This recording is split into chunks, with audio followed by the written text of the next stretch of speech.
নমস্কার সকলকে স্বাগত। আপনারা দেখছেন দি বং অ্যাস্ট্রো ইউটিউব চ্যানেল আর আমি আপনাদের সঙ্গে অ্যাস্ট্রোলজার ডক্টর নীলাদ্রি নারায়ণ বাসু। তো এখন আমরা আলোচনা করব অবশ্যই মীন রাশি 2025 কেমন যেতে চলেছে। 7.5 মধ্যচরণ শুরু হবে। মীন রাশি সবাই কিন্তু কাঁপা শুরু করেছে, না কাঁপবার কিছু নেই, ভয় পাওয়ারও কিছু নেই। শুরুতেই বলি, মীন রাশির জাতক জাতিকারা এই যে চ্যানেলটাকে এত ভালোবাসা দিচ্ছেন তার জন্য সকলকে অশেষ ধন্যবাদ। সকলে ভালো থাকুন, সুস্থ থাকুন। ওম গং গণপতায় নমঃ, ওম নমঃ শিবায়। জয় মা তারা, জয় মা কামাখ্যা। যারা চ্যানেল সাবস্ক্রাইব করেছেন, ভিডিওগুলো শেয়ার করেছেন, তাদের জীবনে 2025-এ যেন কোনো সমস্যা না আসে এই কামনা করি।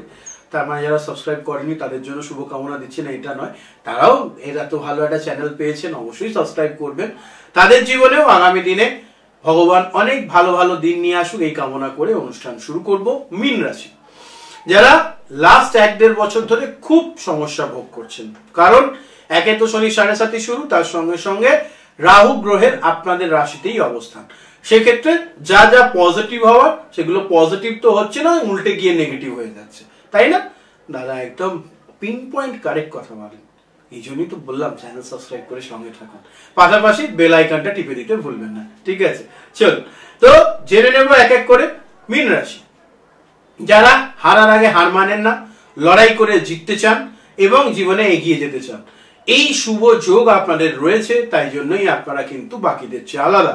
তার পাশাপাশি কি রিটার্ন আসবে সেটা না ভেবে যারা কর্ম করেন তাদের মতন মানুষ এই যুগে পাওয়া খুব মুশকিল। তাই মীন রাশির জাতক জাতিকারা বাকিদের চেয়ে একটু আলাদা, অন্য ধরনের, এবং এই কারণেই কিন্তু দেবাদিদেব মহাদেবের খুব প্রিয় রাশি হচ্ছেন মীন রাশি। বৃহস্পতি আপনাদের রাশি অধিপতি, সে কারণে আপনারা খুব সুন্দর বুদ্ধিদীপ্ত কথাবার্তা বলেন, জ্ঞানের কথা বলেন, এবং বেশিরভাগ মানুষই একটা সময়ের পর আধ্যাত্মিক চলনের দিকে চলে যান। ফলে মীন রাশি জাতক জাতিকারা ভগবানের সঙ্গে একদম সোজা কানেকশন পেয়ে যান। এটা ভালো জিনিস। 2025-এ এটা আরো বাড়তে চলেছে, ফলে আপনাদের জন্য আনন্দের যুগ। চলে আসবো এরপর এক এক করে আলোচনায়। দেখে নেওয়া যাক কেরিয়ার নিয়ে বলবো। কেরিয়ারের ক্ষেত্রে যেটা দেখতে পাচ্ছি, কোথাও না কোথাও চাকুরি হোক, যারা অলরেডি জবের সঙ্গে যুক্ত তাদের ক্ষেত্রে জবের ব্যাপারে কিন্তু অবশ্যই উন্নতির সুন্দর যোগ রয়েছে।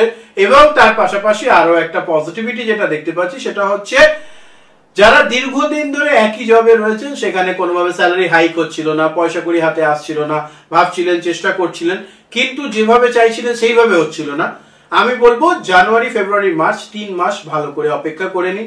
যদি স্যালারি বা প্রমোশন হয়ে যায় ভালো, না হলে অন্য কোম্পানিতে চলে যাবেন।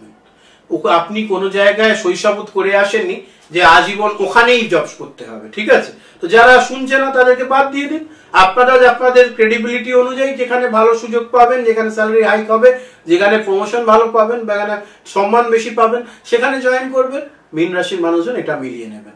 আপনাদের বছরের শুরুতে দুটো কাজ দেবো, যারা অলরেডি জবে রয়েছেন বা নতুন জব খুঁজছেন তাদের জন্য। এক, নতুন জবের জন্য চেষ্টা জারি থাকবে, পাশাপাশি যে কোম্পানিতে আপনারা জব অলরেডি করছেন এক্সিস্টিং, সেখানে ঊর্ধ্বতন কর্তৃপক্ষকে অবশ্যই জানাতে ভুলবেন না যে আপনাদের স্যালারি হাইক অনেকদিন ধরে ডিউ রয়েছে, আপনাদের প্রমোশন অনেকদিন ধরে ডিউ রয়েছে। এগুলো একটু মাথায় রাখুন, সেই মতো এগোবেন, ডেফিনেটলি ভালো ফলাফল পাবেন। এরপর যে বিষয়টা নিয়ে বলবো সেটা হচ্ছে যারা জব পাচ্ছিলেন না, জবের জন্য অপেক্ষা করছিলেন, জবের জন্য ওয়েট করছিলেন, তাদের জন্য খুব ভালো যোগ হচ্ছে 15ই জানুয়ারি থেকে। অবশ্যই কিন্তু শুভ যোগ রয়েছে এবং এটা চলবে 15ই মার্চ পর্যন্ত। 15ই জানুয়ারি থেকে 15ই মার্চ পর্যন্ত আপনাদের নতুন জব হবার সুন্দর সুযোগ রয়েছে, অবশ্যই সেটাকে কাজে লাগান। এবং আমার মনে হচ্ছে যে এই সময় 90 to 95% মানুষ কিন্তু জব পেয়ে যাবেন। যারা জবলেস ছিলেন, কোনো কারণে জব চলে গেছিল বা নতুন করে অ্যাপ্লাই করেছেন, সুযোগ হচ্ছিল না, তারা সুযোগ পাবেন। সরকারি চাকরিজীবী যারা রয়েছেন তাদের মোটামুটি যেটা দেখতে পাচ্ছি সেটা হচ্ছে কোথাও না কোথাও মার্চ এপ্রিল মাস নাগাদ কিন্তু আপনাদের পদোন্নতির শুভ যোগ। অনেকেরই কিন্তু ভালো ডিপার্টমেন্টাল চেঞ্জ হয়ে একটু আর্থিক সমৃদ্ধি হওয়ার জায়গা কিন্তু দেখতে পাচ্ছি, অবশ্যই চাকরিজীবী, সরকারি চাকরিজীবী যারা। বাদ বাকি মানুষজনদের মোটামুটি সোয়ান্সো অ্যাক্টিভিটি থাকবে সারা বছর জুড়ে, তো সেটা নিয়ে বেশি দুশ্চিন্তার কিছু নেই। একটা জিনিস খেয়াল রাখবেন, চাকুরির জায়গায় কিন্তু কিছু কনস্পিরাসি হয়ে আপনাদেরকে একটু জটিলতায় ফেলবার চেষ্টা চলবে, কারণ কিছু মানুষ আছে যারা আপনাদের বিরোধিতা বা শত্রুতা কেন করে তারা নিজেও জানে না, কিন্তু তারা শত্রুতা করে, তাই না? তারা একদম পিন পয়েন্ট কারেক্ট, বারবারই বললাম না। আচ্ছা, চলে আসবো এরপর ব্যবসা নিয়ে আলোচনা। যারা এখনো পর্যন্ত মনে করছেন ব্যবসা শুরু করবেন, শুরু করেননি, তাদের জন্য একটা ছোট্ট অ্যাডভাইস। শুরুতেই ব্যবসা আপনার দ্বারা হবে কিনা, বা আপনি যে ব্যবসা করবেন ভাবছেন সেই ব্যবসা আপনার জন্মছক সাপোর্ট করে কিনা, সেটা একটু অভিজ্ঞ জ্যোতিষীর মাধ্যমে দেখিয়ে নিন। সেক্ষেত্রে কি ব্যবসায় লস হওয়া বা ফেলিওর হওয়ার সম্ভাবনা কম হয়ে যাবে। এটা সবচেয়ে আগে দরকার, মাথায় রাখুন, সেই মতো এগিয়ে চলুন। এরপর যেটা আসবে সেটা হচ্ছে যারা অলরেডি এক্সিস্টিং বিজনেসে রয়েছেন, কোন ব্যবসা করছেন সেই ব্যবসাতে নতুন ইউনিট খোলা, নতুন আইডিয়া ইমপ্লিমেন্ট করা, নতুন কর্মী নিয়োগ করা, এগুলোর জন্য সময় কিন্তু 15ই জানুয়ারি থেকে এপ্রিলের 15 তারিখ পর্যন্ত ভালো। তারপর মে জুনটা ছেড়ে দেবেন, জুলাই আগস্ট সেপ্টেম্বর অক্টোবর পর্যন্ত সময় ভালো, নভেম্বর ডিসেম্বর আবার বাদ দিয়ে দিতে হবে। তাই কোন সময় কি কি করতে হবে বলে দিলাম। এরপর এর ব্রিফিং ক তারিখে করবেন, কোন মাসে করবেন, সেগুলো জানবার জন্য মাসিক রাশিফল, সাপ্তাহিক রাশিফল ফলো করবেন। চ্যানেল সাবস্ক্রাইব করে সঙ্গে থাকলে যখনই আপনাদের রিলেটেড ভিডিও আপলোড হবে আপনাদের কাছে নোটিফিকেশন পৌঁছবে। তাই জন্যই বারবার বলি চ্যানেল সাবস্ক্রাইব করে সঙ্গে থাকবেন। চলে আসবো এরপর ব্যবসার পরে অবশ্যই শিক্ষা নিয়ে আমি যারা এডুকেশনের সঙ্গে যুক্ত, যারা নিম্ন বিদ্যায় রয়েছেন তাদের নিম্ন বিদ্যায় পারদর্শিতা, উন্নতি এবং ক্রমশ গ্রোথ রয়েছে। অর্থাৎ বছরের প্রথমে আপনারা যে জায়গায় থাকবেন, যত এগোবেন তত সময় ভালো হবে। অর্থাৎ আপনাদের অবস্থা জানুয়ারি মাসে যেমন থাকবে, March April May June July এই সময় যেতে যেতে কিন্তু অবশ্যই আপনাদের ক্রম উন্নতির সুন্দর যোগ, ভালো পসিবিলিটিস কিন্তু রয়েছে। ডেফিনেটলি এটাকে কাজে লাগান। এরপর যেটা বলবো সেটা হচ্ছে যারা রিসার্চ ওয়ার্কের সঙ্গে যুক্ত, যারা কম্পিটিটিভ এক্সামের সঙ্গে যুক্ত, তাদের সফলতার চান্সেস বাড়বে মে মাস থেকে। তার মানে জানুয়ারি থেকে মে কি বসে থাকবেন না, এই সময় এফর্ট করবেন, চেষ্টা করবেন, লড়াই করবেন। আমরা যে ধান দেখি মাথা তুলে রয়েছে, ধান এবার তোলা হবে, সেই ধানটা কি কালকে পোতা হয়েছে আর আজকে হয়ে গেছে? না, কবে বীজ পোতা হয়েছিল, তারপরে গিয়ে এখন ফসল উঠছে। তো এই ব্যাপারটা আপনাদেরকে কাজে লাগাতে হবে। সেই জন্য বছর পড়তে না পড়তেই অবশ্যই ঘোরা বেড়ানো থাকবে, অন্যান্য জিনিস থাকবে, কিন্তু ফোকাসটাও যেন থাকে পড়াশোনার প্রতি। কম্পিটিটিভ এক্সামে চাকরি পাওয়ার সম্ভাবনা, অর্থাৎ কম্পিটিটিভ এক্সামে সফলতার সুন্দর যোগ 2025-এ কিন্তু দেখতে পাচ্ছি। সেই যোগ আপনারা আরো ভালো করে কাজে লাগাতে পারবেন যদি বছরের প্রথম দিন থেকে এফর্ট করা শুরু করেন। এবং আপনারা করছেনও তাই। শনি গ্রহ আপনাদেরকে কিছু দিক না দিক একটু একাগ্রতাটা দিচ্ছে। পাশাপাশি 29শে মার্চ থেকে আপনাদের আরো একাগ্রতা বাড়বে, মোটিভেশন বাড়বে, সেটা অবশ্যই কাজে লাগান, নিশ্চিত ভালো ফলাফল পাবেন। এরপর চলে আসবো যে বিষয়টা নিয়ে আলোচনা, সেটা হচ্ছে যারা শিক্ষার জন্য বাইরে যেতে চাইছেন তাদের জন্য সময় খুবই ভালো, অবশ্যই সেটা কাজে লাগান। উচ্চ বিদ্যার মানুষজনদের ক্ষেত্রে কোথাও না কোথাও একটুখানি খেয়াল রাখতে হবে যে পড়াশোনা থেকে মন একটু সরে যাচ্ছে। যারা কলেজ বিশ্ববিদ্যালয়ে পড়াশোনা করেন, মনটা যেন পড়াশোনার মধ্যেই নিবেশিত থাকে, সেটার চেষ্টা করুন, অবশ্যই ভালো ফলাফল পাবেন। চলে আসবো এরপর রিলেশনশিপ নিয়ে আলোচনা। রিলেশনশিপের ক্ষেত্রে দেখছি কোথাও না কোথাও সম্পর্ক যত সময় যাবে তত ভালো, পজিটিভ হওয়ার যোগ। এবং কিছু কিছু মানুষের যাদের এতদিন সিঙ্গেল ছিলেন তাদের মিঙ্গল হওয়ার যোগ রয়েছে। এবং এই সম্পর্কগুলো সম্ভবত অনেক দিনের জন্য হচ্ছে, মানে যারা আপনাদের লাইফে আসবে তারা হয়তো আজীবন থেকে যাওয়ার জন্য আসছে। এই সুন্দর যোগটাও কিন্তু পসিবিলিটি দেখা যাচ্ছে, ভালো জিনিস, খুব সুন্দর। যারা অলরেডি প্রেমজ সম্পর্কে রয়েছেন তাদের এই সময়কালে অর্থাৎ 2025-এ বিবাহ ফিক্স হওয়ার সম্ভাবনা, এবং বিশেষ করে জুন মাস পর্যন্ত সময় তো খুব পজিটিভ দেখছি যে বিয়ে কথাবার্তা এগিয়ে ফিক্স হয়ে যায়। হয়তো বিয়েটা পরে হলো কিন্তু বিয়ে ফিক্স হওয়ার সম্ভাবনা খুব ভালো রয়েছে। যারা কোনো সম্পর্কে নেই তাদেরও অনেকের বিবাহের যোগ দেখতে পাচ্ছি 2025-এ। ফলে উভয়দেরকেই কংগ্রাচুলেশনস, অনেক অনেক অভিনন্দন, এগিয়ে চলুন, ভালো হবে।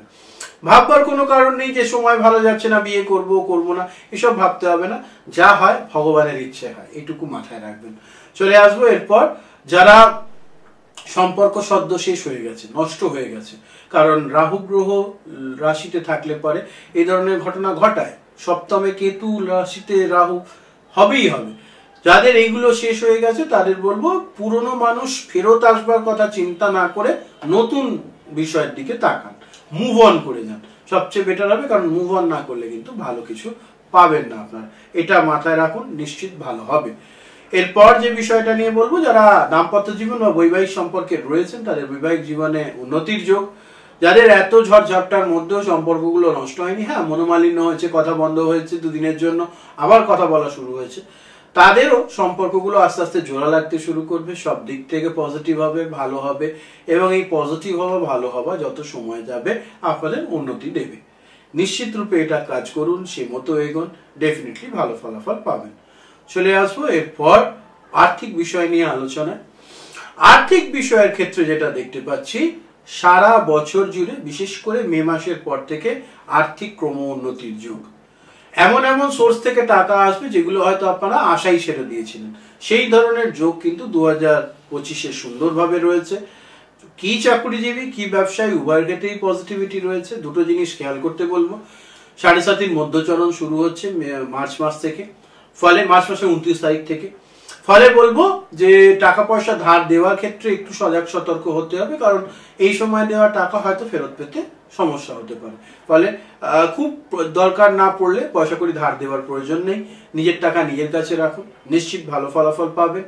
আর তার পাশাপাশি আরো একটা বিষয় বলবো, যে যে সোর্স থেকে টাকা পাবেন ভাবছিলেন সেই টাকাগুলো চাওয়া শুরু করুন, নাহলে কিন্তু পাবেন না। এটা একটা বড় বিষয়, কারণ টাকা রিকভারির জন্য জানুয়ারি ফেব্রুয়ারি মার্চ খুব ভালো, এপ্রিল মাসটাও ভালো, মে মাস থেকে জুন জুলাই পর্যন্ত সময়টা একটু মাঝামাঝি ধরনের।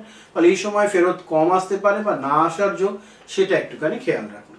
এরপর যেটা নিয়ে কথা বলবো সেটা হচ্ছে অবশ্যই খুব ইম্পর্টেন্ট একটা বিষয়, প্রয়োজনীয় বিষয়, সেটা হচ্ছে সম্পদ। প্রত্যেকটা মীন রাশির জাতক জাতিকারই একটা উচ্চাভিলাষ বা আশা থাকে, তাদের একটা নিজস্ব বাড়ি হোক, গাড়ি হোক, নিজের একটু সম্পদ হোক।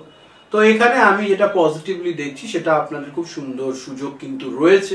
অবশ্যই সেটার জন্য চেষ্টা করুন, এগিয়ে চলুন, নিশ্চিত ভালো ফলাফল পাবেন, দুশ্চিন্তা করবার কিচ্ছু নেই। পাশাপাশি আরো একটা জিনিস যেটা দেখতে পাচ্ছি, সেটা হচ্ছে যে নতুন সম্পদ অধিগ্রহণের জন্য আমি বলবো আপনারা মে মাস পর্যন্ত একটু অপেক্ষা করবেন।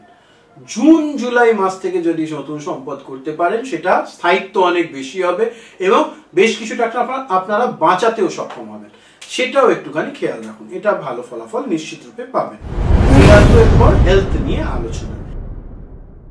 স্বাস্থ্যের ক্ষেত্রে যেটা দেখতে পাচ্ছি, সেটা হচ্ছে কোথাও না কোথাও কিছু মানুষজন অনেক পুরোনো দিনের রোগ ব্যাধির থেকে বাইরে আসবেন, হেলথি হ্যাবিটসে থাকবেন, শরীর ভালো হবে, উন্নতি করবেন শরীরের দিক থেকে।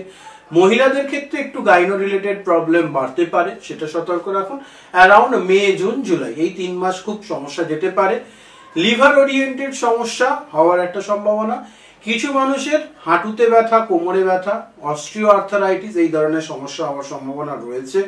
গলব্লাডার স্টোনের অপারেশন যাদের যাদের ডিউ আছে, তারা অবশ্যই যত দ্রুত সম্ভব এটা সেরে নেবেন, কারণ আগামী দিনে এটা কষ্ট দিতে পারে। ফলে এই বিষয়গুলো একটু মাথায় রাখলে পরে স্বাস্থ্যের দিক থেকেও কিন্তু 2025 ভালো হবে। সবচেয়ে বড় কথা হচ্ছে একটুখানি শরীর চর্চার মধ্যে থাকুন। আপনি মহিলা হতে পারেন, আপনি পুরুষ হতে পারেন, আপনার বয়স অনেক হতে পারে, কিছু না হোক অন্তত হাঁটাহাঁটিটা রেগুলার শুরু করুন, দেখবেন খুব ভালো পজিটিভ রেজাল্ট পাবেন। নিশ্চিত রূপে আপনার জন্য এটা পজিটিভিটি নিয়ে আসবে। এরপর বলবো ভ্রমণ নিয়ে আলোচনা, কারণ আমরা বাঙালি, বেড়াতে যেতে আমাদের খুব ইচ্ছে করে, ভালোও লাগে, এবং বেড়ানোর জন্যই আমাদের সুনাম, তাই না? ফলে ভ্রমণের ক্ষেত্রে যেটা দেখতে পাচ্ছি, যত সময় যাবে ভ্রমণের ক্ষেত্রে সময়টা খুবই সুন্দর, ভালো, পজিটিভ। এবং যত সময় যাবে যদি চাকরির জন্য, ব্যবসার জন্য বা শিক্ষার জন্য আপনাদের বিদেশ যাত্রার সুযোগ হচ্ছে, অবশ্যই সেটা নিশ্চিন্তে সাদরে গ্রহণ করুন, ভালো ফলাফল হবে। যদি কোনোভাবে দেখছেন যে আপনাদের ওটায় যাওয়া উচিত না, উচিত নয়, সেক্ষেত্রে বলবো যেখানে দেখবেন আপনাদের বেনিফিট আছে, আপনারা নতুন কিছু শিখতে পারবেন, আপনারা হয়তো ওইটা করলে পরে একটু স্যালারি হাইক হবে, কেরিয়ার গ্রোথ পাবে, বা শিক্ষায় নতুন কিছু শিখতে পারবেন, অবশ্যই সেটা সাদরে গ্রহণ করুন, ভালো হবে। পাশাপাশি আরো একটা বিষয় যেটা বলবো, যারা নিছক বেড়াতে যাওয়ার জন্য বিষয়গুলো চিন্তা ভাবনা করছেন, তারা মে মাসের পর থেকে বাইরে বেড়াতে যাওয়ার ক্ষেত্রে একটু সতর্ক দৃষ্টি রেখে যাবেন, কারণ কোথাও না কোথাও কিছু জিনিসপত্র চুরি হওয়া, টাকা চুরি হওয়া বা লাগেজ হারিয়ে যাওয়া এই ধরনের সমস্যা হওয়ার সম্ভাবনা রয়েছে, সেটা খেয়াল রাখুন। এগুলো মেনটেন করলে 2025 খুব ভালো হবে। তো এটা ছিল আপনাদের জন্য 2025-এর রাশিফল। আশা করি আপনাদের ভালো লেগেছে। চ্যানেল সাবস্ক্রাইব করে সঙ্গে থাকতে ভুলবেন না। এত ভালোবাসা দিচ্ছেন তার জন্য অনেক অনেক ধন্যবাদ।